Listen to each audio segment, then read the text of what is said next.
자, 오늘은 제가 중국을 한번 분석을 해봐 드릴게요. 중국은 좀 이야기할 것들이 많은데 아무래도 가깝고 그러다 보니까 또 한국 분들이 많이 찾아가는 곳이고, 그러다 보니까 좀 구체적으로 각 성마다, 중국은 다 성으로 이루어진 곳 아시죠?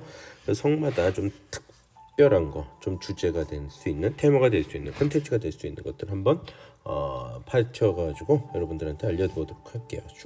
중국 지도입니다. 요거는 이제 하나하나 우리가 이제 북경부터 시작을 해가지고 저기 멀리 우르무치까지 해가지고 찾아본다. 좀 먼저 북경으로 해서 길림성, 우리 소위에서 동포라고 할 수 있나요? 거기서 많은 사시는 분들, 그 다음에 하얼빈 하면 여러분들이 생각나는 분 있죠? 안중근 의사. 그래서 그런 것까지 한번 다 돌아보면서 역사 탐방, 어떤 중국의 어떤 그 풍경들 다 한번 살펴보도록 할게요. 자, 먼저 일단 이렇게 중국으로 해서 북경으로 해서 길림성, 흑룡강성으로 해서 상해를 중심으로 또 알아보게 되고, 그 다음에 이제 여기 좌측에 사천성, 운남성, 귀주성 쪽은 이제 여기는 주제가 뭐냐면은 어떤 풍경이에요. 자연환경이라고 보시면 돼요. 전혀 중국, 그동안의 중국을 우리가 갖고 있던 이미지를 많이 바꿔놓을 수 있는 지역이다라고 보시면 될 것 같고요. 그리고 우리가 이제 그 서안이라고 불렸던, 일명 지금 장안이라고 불리죠. 그 진시황, 진나라, 그 중국을 처음으로 통일했던 진나라의 그 수도가 있었던 장안, 서안이죠. 거기서 시작했는데, 우리가 또 중국하면 여러분들의 이미지 중에 하나, 이 우르무치까지 가게 되는 뭐죠? 실크로드. 실크로드. 이런 실크로드까지 어떤 실크로드의 첫 출발지가 어떤 서안이에요. 여기부터 이제 짐을 많이 배도 중간에 이제 그 돈황이라고 있습니다. 돈황을 거쳐서 서역으로 넘어가는 이런 실크로드가 이제 시작이 이쪽입니다. 그래서 이런 모습도 우리가 한번 살펴보게 되고, 그 다음에 이제 우리가 알고 있는 홍콩, 마카오, 대만, 이제 중화권 중에 어떤 발전되고 서구 문물이 가장 많이 들어가 있는 곳이라고 할 수 있겠죠.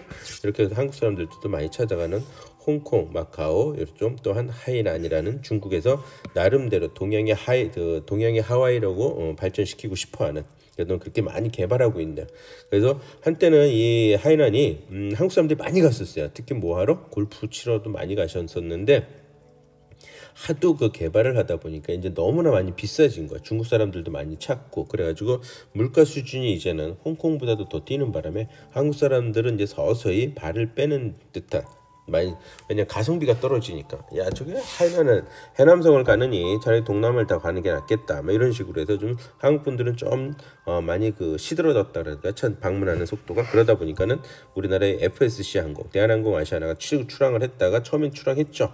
그러다 최근엔 출항을 안 했죠. 물론 지금은 코로나로 인해서 이제 다들 출항을 안 하고 있지만 그러한 상태다 보시면 되겠고, 그다음 이제 홍콩, 마카오, 심천을 한번 돌아보시고, 그 다음에 역시 중화권의 마지막이라고 할 수 있는 대만까지 같이 한번 이렇게 살펴보는 투어가 될 것 같아요. 자, 먼저는 북경입니다.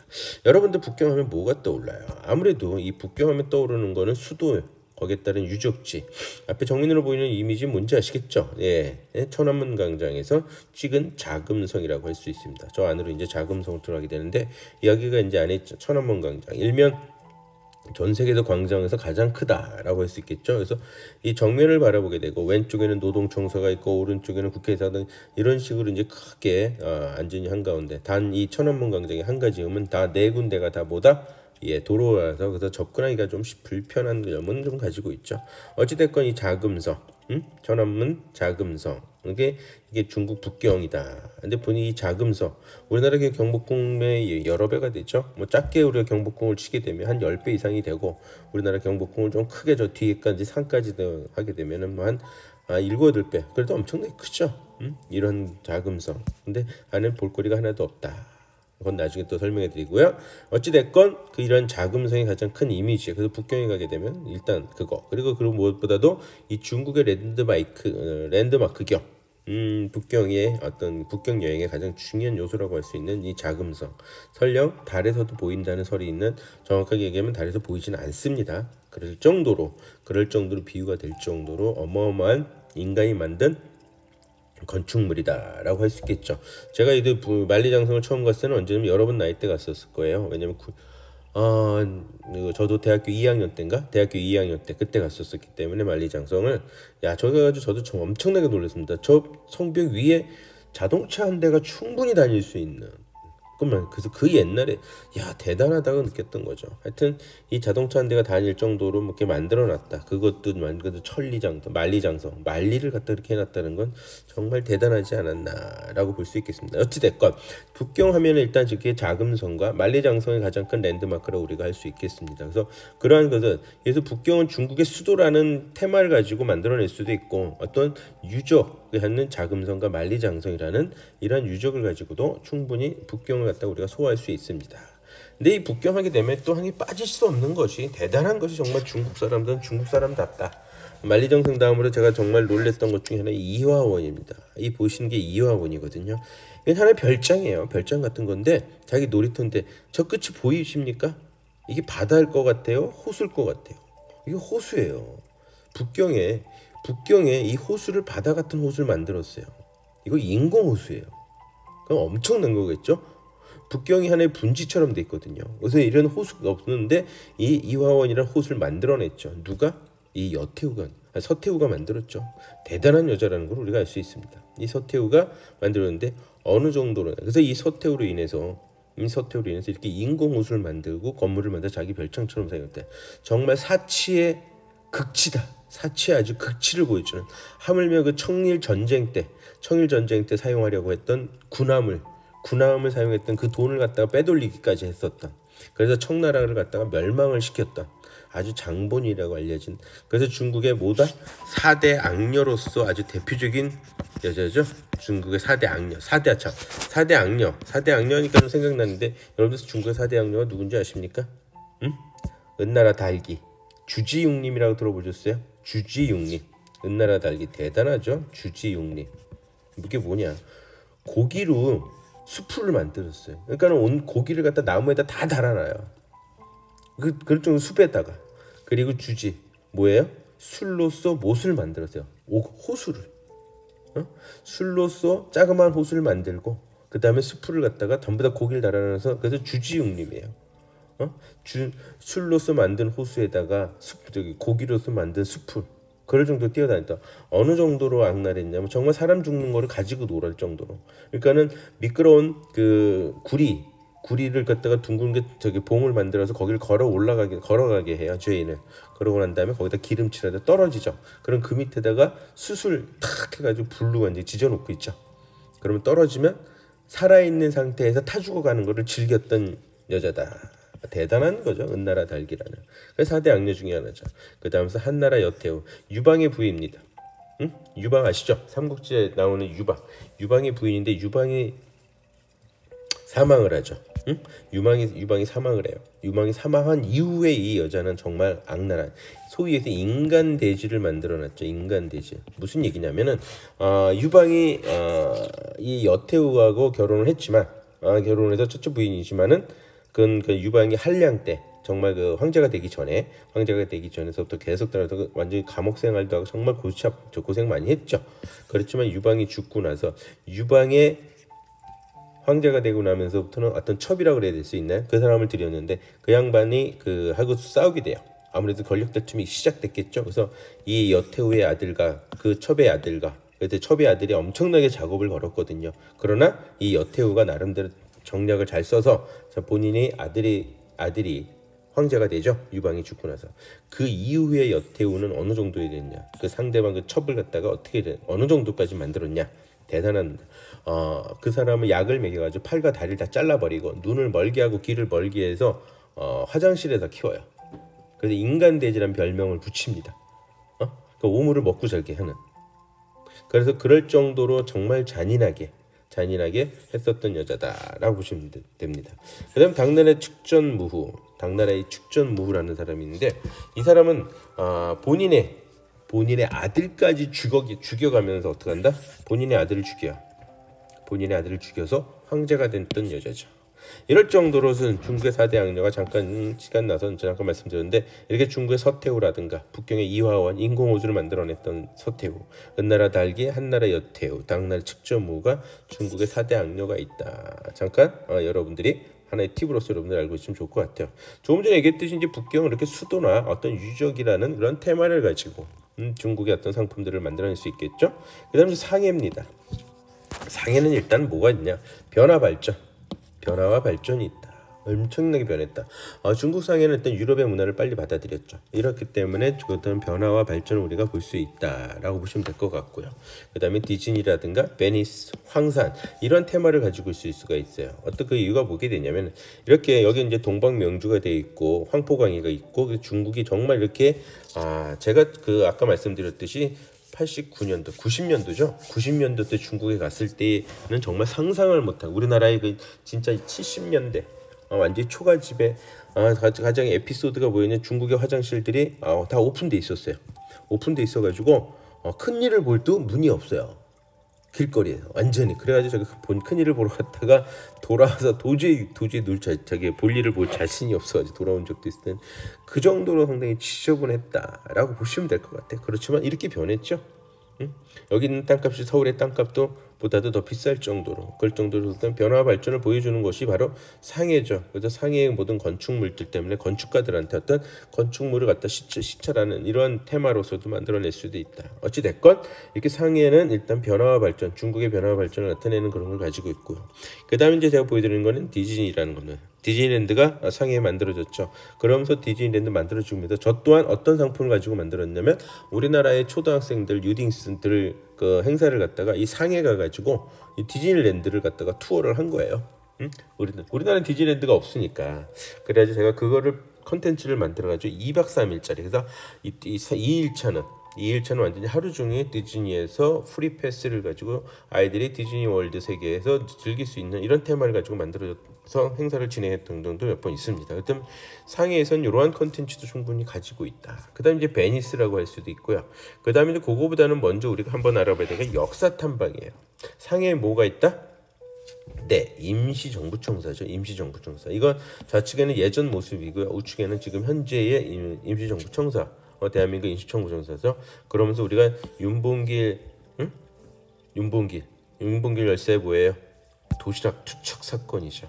윤봉길 열사에 도시락 특전상 저기 뭐죠?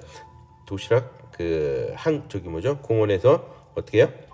일본 사람들한테 이런 사건이 터졌던 지역이 있다. 그래서 상해도 하나의 그 역사 탐방. 그래서 아까 제가 말씀드렸더니 초등학생들을 데리고 첫째 날과 셋째 날은 이런 것들을 보여드리고 그 다음에 둘째 날은 디즈니 월드를 보여주는 이런 프로그램들을 만들어냈다라는 거죠. 이런 프로그램을 따로 만들어내도 된다. 물론 이걸 대학생들한테는 좀 다르게 만들어 디즈니 월드가 빠지죠. 상해에도 충분히 젊은이들이 놀 수 있는 이런 변화와 발전이 충분히 갖고 있는 그런 투어도 충분히 만들어낼 수 있다. 그 다음으로서 이제 베니스라는 컨텐츠도 가지고 있다. 자, 이건 상해만이 아니고 상해에서 대략 길게는 2-3시간, 짧게는 1시간 정도 소주라든가 한쪽에 가시게 되면 어떤 일들이 있다. 여러분들한테 보여드리는 것이 이게 바로 뭐예요? 수로가 되게 발달되어 있어요. 마치 어디? 이태리의 베니스처럼, 이태리 베네치아처럼 이 수로가 발달되어 있어서 저는 꼭 이 프로그램을 갖다가 그 어르신들하고 하게 되면 이걸 꼭 집어넣어요. 이 프로그램이 상당히 재미있거든요. 배 타고서 거는 적거리죠. 더더군다나 젊은 친구들한테도 어느 순간부터 하게 되는데 그건 뭐냐? 이 미션 임파서블 아십니까? 미션 임파서블 3가 이 톰 크루즈가 여기를 달리면서 도망가면서 막 하는 이런 촬영했던 장면이 있었거든요. 이게 바로 여기에요. 여기에 이태리의 그 베니스처럼 중국에서 이런 그러한 것들 갖다가 알 수 있게 해준 곳. 그래서 이 프로그램을 갖다가 컨텐츠를 여기다 집어넣고서 프로그램도 만들어냈던 적이 있다라고 보시면 될 것 같아요. 그래서 상해에서는 이렇게 베니스라는 이런 것을 가지고도 있을 수 있다라고 보시면 될 것 같고요. 그 다음 이제 상해에서 한 4시간 정도 5시간 지금 황산이라는 산이 하나 있습니다. 중국의 명산 중에 명산입니다. 중국의 명산 중에 정말 남성스러운 산.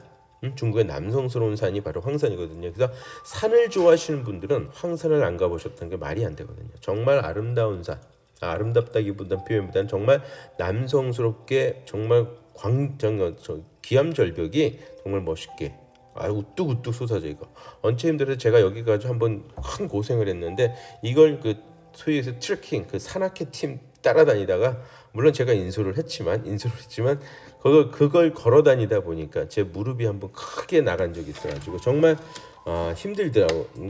저는 전문 산악회 사람은 아니었다 보니까 젊음 하나 믿고서는 따라다니다가 한번 고생한 적이 있지만 어찌됐건 중국의 명산 중에 하나입니다. 그래서 산을 좋아하는 분들한테 꼭 중국의 황산을 갖다 추천하는 것이 상당히 중요하다.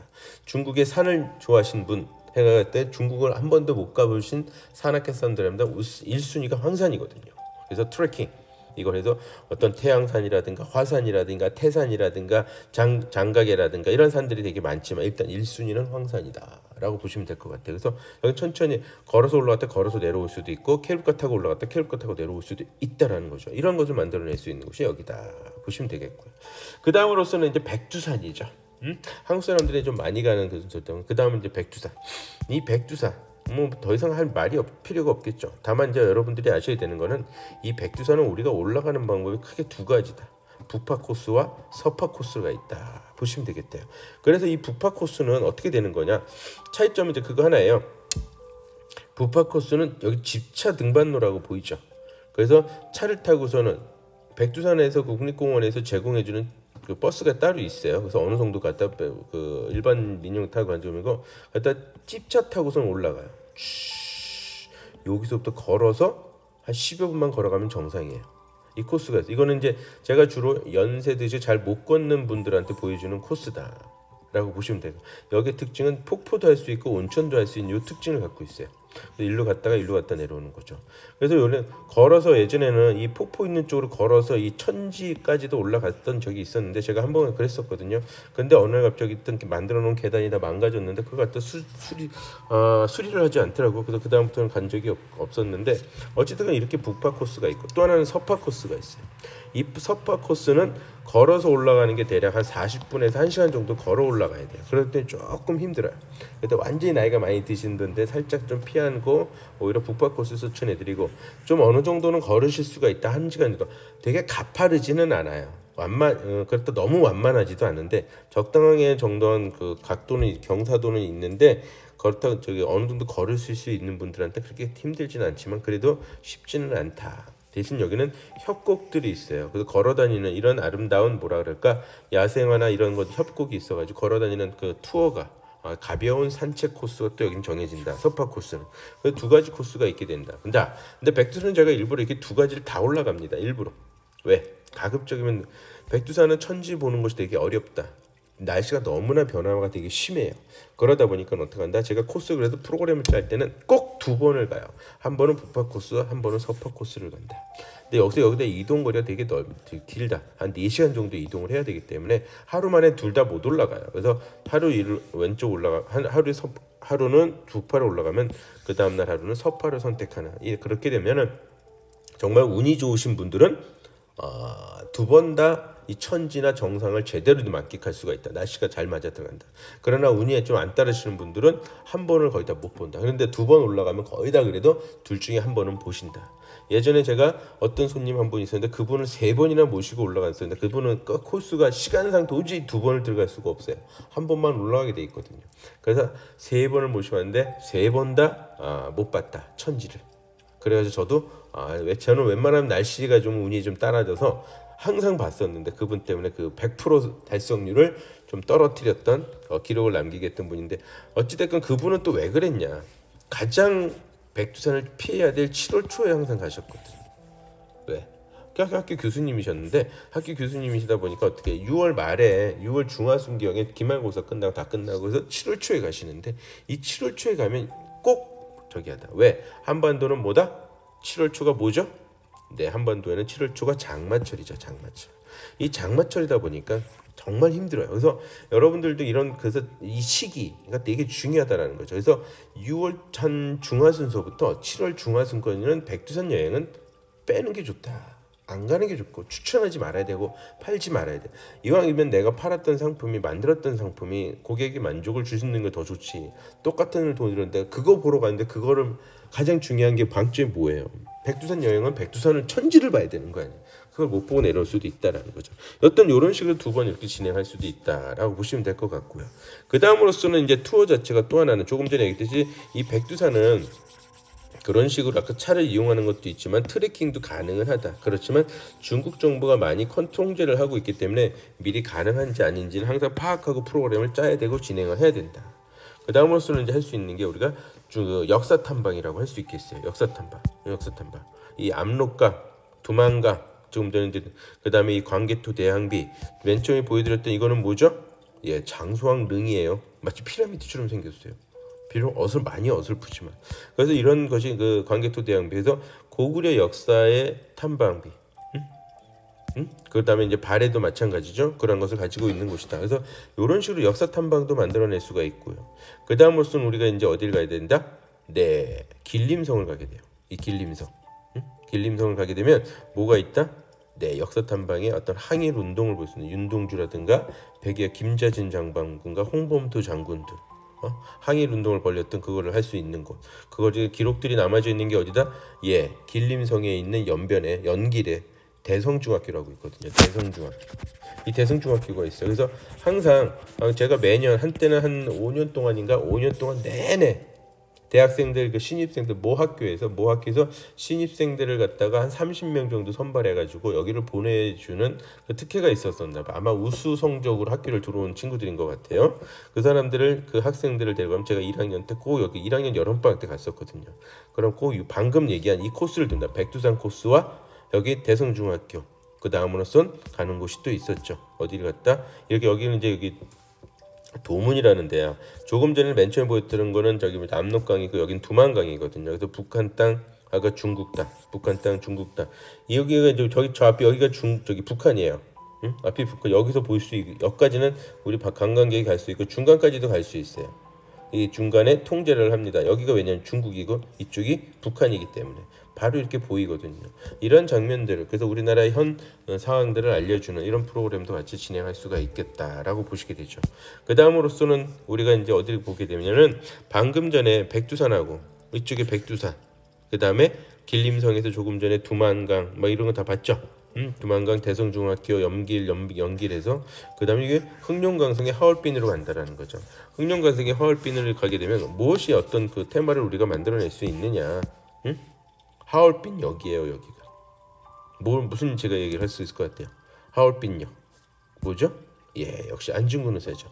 여기가 바로 여기 이 자리에서 이 왼쪽에서 총을 들고 여기다가 쐈죠. 이토 히로부미가 총을 빡 쐈던 그 지역이 있습니다. 그래서 제가 꼭 연길에서 조금 전에 말씀드렸던 대성중학교 보고 거기 뭐 윤동주 시비가 있고 그다음에 김자진 장군 이런 역사 유적지를 보고서는 밤기차를 타요. 밤기차를 타고서는 딱 오르면 여기서 하얼빈에서 내리거든요. 그럼 하얼빈에서 내릴 때 이 장면에 가서 우리 인증샷 딱 타고 이동을 하게 된다. 그래서 이렇게 역사 탐방을 계속 이어지지만은 이 하얼빈에 또 가게 되면 그런 단순한 역사 탐방에서만 끝나는 것이 아니라 뭐예요? 731 부대라고 들어보셨나? 731 부대 어느 정도냐? 13살, 14살 중국 남자애를 산채로 회부하는 사람을 거꾸로 매달고 밥을 먹여보는 그 소화 기능이 되는지 안 되는지 시험하는 거예요. 누구를 대상으로? 한국 사람이라든가 잡아온 포로들, 중국 사람들 대상으로. 누가? 일본 아이들. 일본 731 부대 아주 명성이 있죠. 명성 높죠. 이 731 부대 그곳이 바로 하얼빈에서 대략 1시간 반 정도 떨어져 있습니다. 여기 이후에 바로 뭐죠? 다크 투어리즘을 갖다 만들어낼 수 있는 컨텐츠를 가지고 있다라고 보시면 될 것 같아요. 다크 투어리즘 그것을 가지고 있는 것이 어디다? 이 바로 또 하얼빈의 또 그런 컨텐츠를 생성해낼 수 있는 곳이 바로 이렇게 역사 탐방과 더불어서 다크 투어리즘을 만들어낸다. 그래서 조금 전에 제가 말씀드렸듯이 아까서 제가 4박 5일짜리 혹은 5박 6일짜리 프로그램을 그렇게 짠 거예요. 백두산 프로그램, 길림성 프로그램, 압록강 프로그램, 고구려 유적지 프로그램, 두만강 프로그램, 기차 타고 하얼빈까지 와서 이 프로그램을 집어넣는 거죠. 그러면 이런 거는 패키지나 이런 상품이 없어요. 제가 만들어낸 프로그램이라는 거죠. 역사 탐방과 다크 투어리즘을 이어버리는 역사 탐방과 다크 투어리즘을 이어가지고 만들어낸 상품이다라고 보시면 될 것 같아요. 그걸 제가 모 대학생 신입생들한테 몇 년 동안 한 5년 동안 한 것 같아요. 그 프로그램으로서. 그다음에 그 학교에서 그 제도를 없애는 바람에 더 이상은 진행을 안 했었는데 이런 식으로 콘텐츠를 만들어낼 수 있는 곳이 이쪽 지역이었다. 그 다음에서 이 하얼빈 하면 빠지지 않는 것이 뭐다? 축제. 뭐죠? 빙등제. 이 빙등제가 이제는 너무나 처음에 만들 때 되게 미비했지만 이제는 엄청나게 올라오게 됩니다. 그래서 어떻게 된 거냐? 중국 일본의 삿포로의 스노우 페스티벌. 를 갖다가 넘어서는 정도로 정말 화려합니다. 그래서 겨울에 여러분들 시간 된다면 이 하얼빈에 가셔가지고 그 하얼빈역도 좀 보시고 이 빙등지 한번 가서 보시게 된다면 정말 그 화려한 중국 아이들은 확실히 손을 한번 대면은 누가 쉽게 따라가기 힘들 정도로 정말 화려하게 해놨는데 이런 것까지 즐길 수 있는 곳이 그곳이다 보시면 되죠. 그다음에 청도는 제가 딱 한마디래요. 가깝다. 그래서 휴식을 취하는 곳, 어떤 골프를 치면서 국내에 좀 질렸어, 비행기도 좀 한번 타고 싶어, 그러면 짧게는 1박 2일, 길게는 한 2박 3일 갔다. 비행기 1시간이면 갑니다. 1시간이면 갑니다. 아주 가깝죠. 이 산둥반도, 청도가 중심 인천에 있는 이 산둥반 온천 골프 치는 거예요.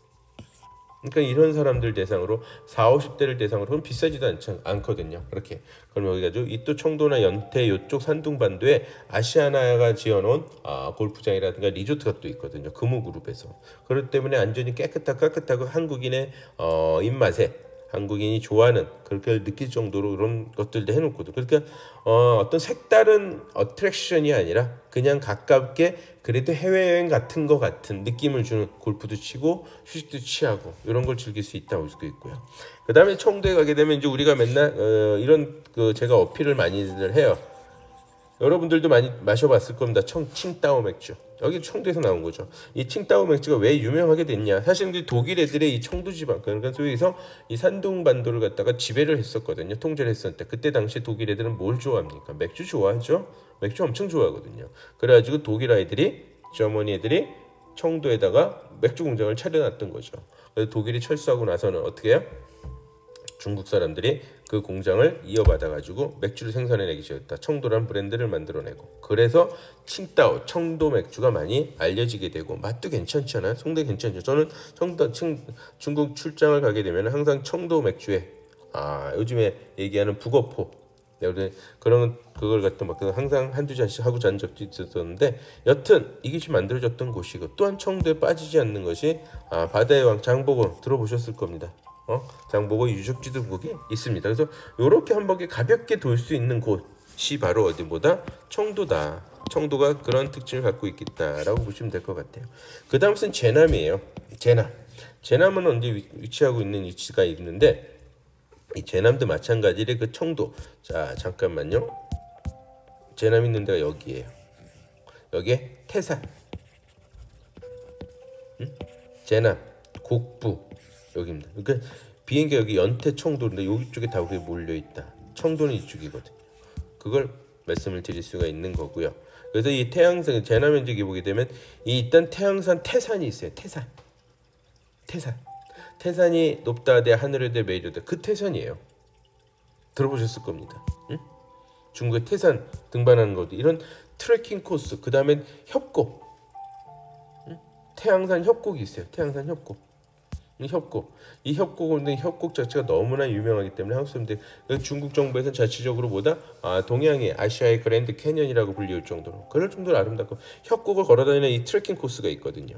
여기는 되게 험하지 않아요. 그러나 협곡을 계속 걸어다니는 이런 코스 때문에 산악인이 상당히 좋아하는 또 코스입니다. 그래서 태산과 더불어서 태양산에 있는 대협곡, 그걸 갖다 투어를 마치는 이런 콘텐츠를 만들어낼 수 있는 곳이 또 여기 있다. 그러면서 또한 제남이라는 데가 비행기가 이제 직접 들어가는 도시거든요. 여긴 또 뭐가 있냐면 이 공자의 생가가 있는 곳이에요.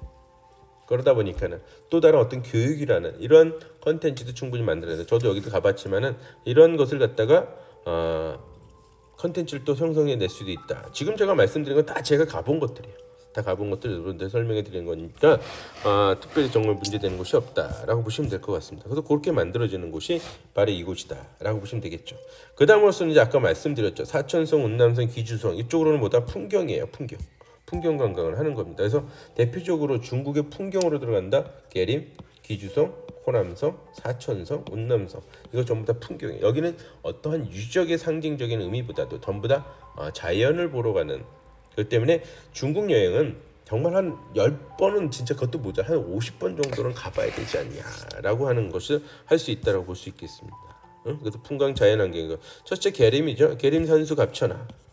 계림을 보지 않고 어떻게 산수를 말할 수 있겠느냐, 이런 말. 그럴 정도 정말 아름다운 이 계림.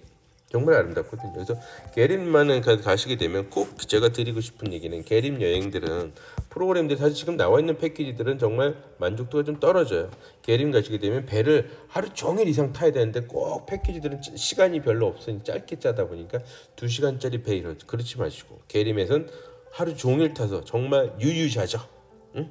유유자적 막걸리 한 잔 먹으면서 주변의 자연 풍광을 즐기면서 잠시 좀 약간의 그 알코올기에 취해져 있는 이런 것을 즐길 수 있는 곳이 바로 이 계림이라는 곳이에요.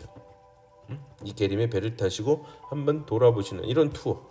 그 다음에 계림이 또 중국에서 가장 큰 관암동굴이라고 있어요. 이 동굴 자체에서 동굴 내에서 배 타고 동굴 내에서 기차 타고 동굴 내에서 레일 타고 올라가고 이런 식이 다니는 곳이에요. 동굴 내에 엘리베이터가 있고 어느 정도나 크다라는 걸 우리가 알 수 있겠죠. 그것이 바로 계림이다.